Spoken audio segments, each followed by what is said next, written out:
3 कृषि सुधार कानूनों की बात इस समय ज्वलंत मुद्दा है, लेकिन मैं धन्यवाद देना चाहूँगा प्रतिपक्ष के सभी मेंबर्स को भी। उन सब ने किसान आंदोलन पर भी चिंता की। किसान आंदोलन के लिए जो सरकार को कोसना आवश्यक था उसमें भी कोई कंजूसी नहीं की और कानूनों को काले कानून भी जोर देकर कहा। लेकिन मैं आजाद साहब और आनंद भाई आपको बताना चाहता हूं कि मैं किसान यूनियन से भी 2 महीने तक यही पूछता रहा कि कानून में काला क्या है, एक मुझे बताओ तो मैं उसको ठीक करने की कोशिश करूं। लेकिन मुझे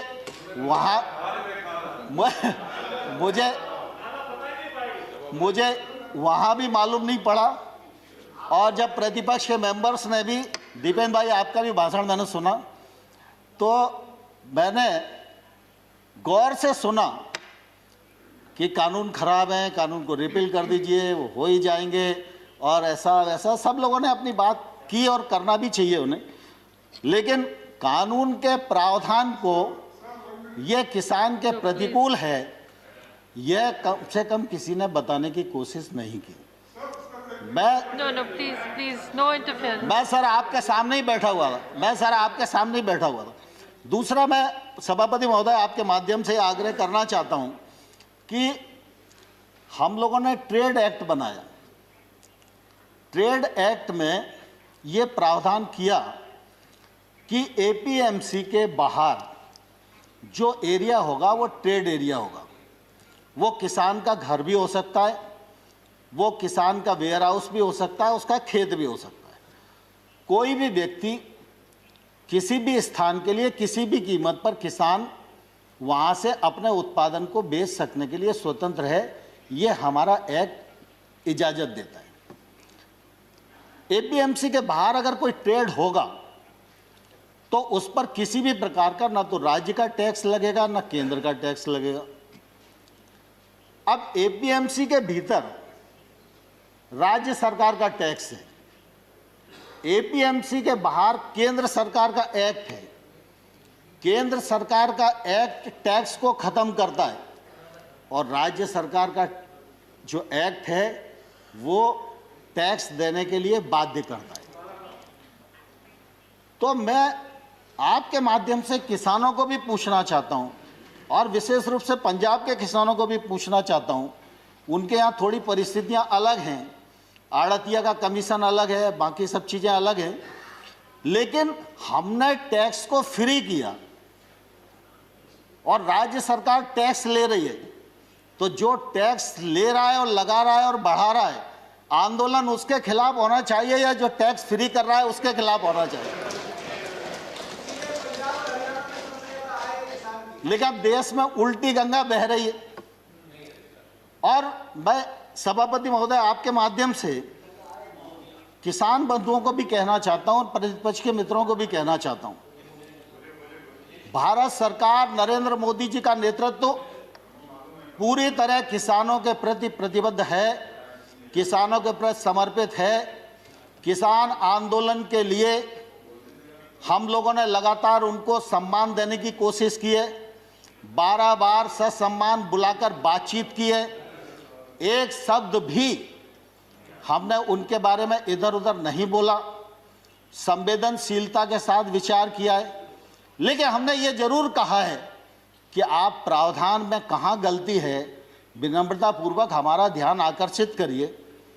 हमने जो उनकी भावना के अंतर्गत जिन बिंदुओं को चिन्हित किया जा सकता था उनको भी चिन्हित करके बताया कि हमको आपकी लगती है कि आपको यह शंका है कि एपीएमसी खत्म हो जाएगी, तो हम इस पर विचार करते हैं। एपीएमसी खत्म नहीं होगी।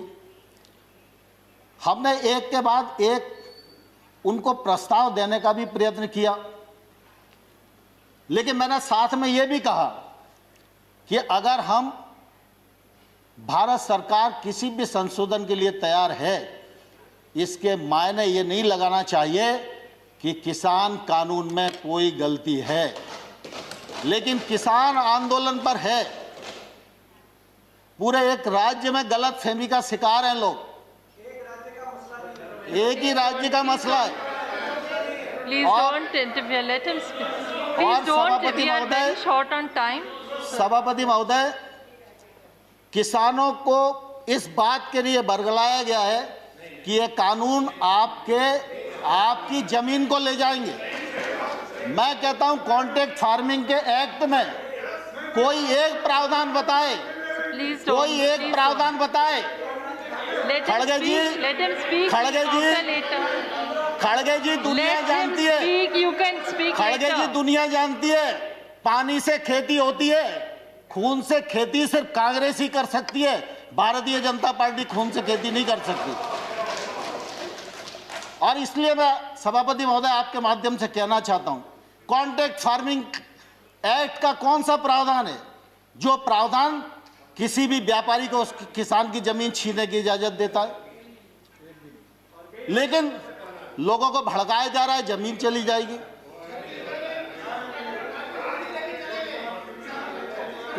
No, please, no comments from either side. No comments, please. Let the honorable minister speak. जहां पर भी एक्ट में अगर कॉन्ट्रैक्ट फार्मिंग का प्रावधान किया है, कॉन्ट्रैक्ट मूल्य का प्रावधान किया है, कॉन्ट्रैक्ट मूल्य से फसल का मूल्य बढ़ेगा सीजन पर तो उसका बोनस के रूप में हिस्सा किसान को मिलेगा, ये प्रावधान किया गया है।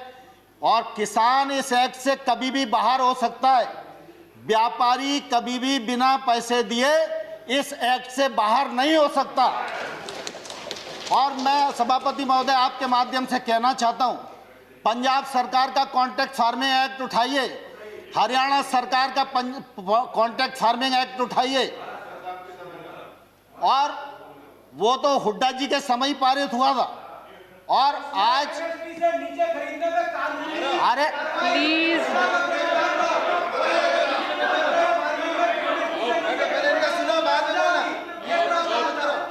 excuse me, please, he is not yielding. He is not yielding, so please. Deependra भाई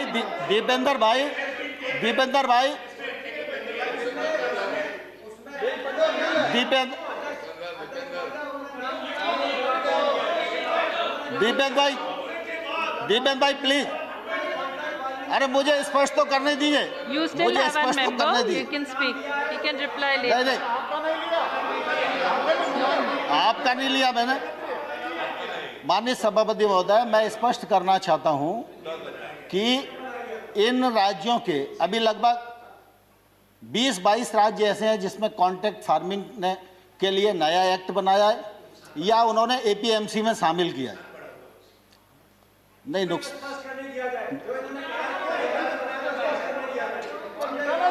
We are already very tight on time. Deepen bhai. Let him finish. You still have a member to speak. He can reply in that. Honorable Minister, please continue. Honorable Minister, please continue. Rule 6 में APMC में amendment हुआ हरियाणा में, मगर उसके साथ-साथ ये प्रावधान बना कि अगर एमएसपी से नीचे कोई प्राइवेट कंपनी अगर कॉन्ट्रैक्ट फार्मिंग में खरीद सकती है तो कानूनी कार्रवाई और सजा होगी। आप सजा का प्रावधान करेंगे। ठीक है दीपन भाई, आपकी बात आ गई, लेकिन मैं कुल देखिए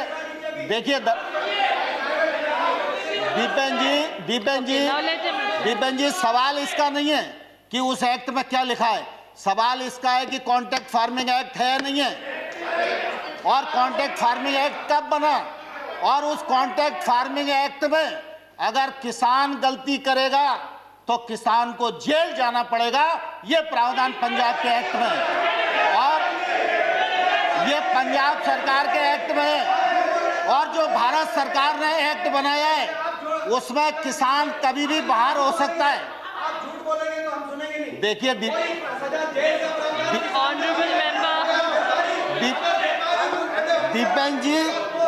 दीपेन जी मैं ये एक्ट बता सकता हूं आपको, पंजाब सरकार का एक्ट बता सकता हूं। पंजाब सरकार के एक्ट में किसान को जेल जाने का प्रावधान है, और अगर वो नहीं देगा तो 5 लाख रुपए तक का जुर्माना का भी प्रावधान है। लेकिन भारत सरकार का एक्ट कि किसी और एक्ट की बात कर रहे हैं? नहीं, मैं पंजाब की बात कर रहा हूँ। हाँ, कॉन्टेक्ट फार्मिंग मैंने कहा पंजाब सॉरी, आप हरियाणा। पंजाब की बात कर रहे हैं, हरियाणा की बात कर रहे हैं, तो ये कंफ्यूज होकर बोल रहे हैं। वैसे तो भूपेंद्र सिंह हुड्डा जी की कमेटी की रिपोर्ट थी जिसमें उन्होंने कहा था एपीएमसी को समाप्त करो, उस बात को अगर इनकार करो तो बताओ। So, Honorable Minister, एपीएमसी को समाप्त करो और ये पंजाब में हुड्डा जी, अब Honorable एक Minister, मिनट, दीपेन जी,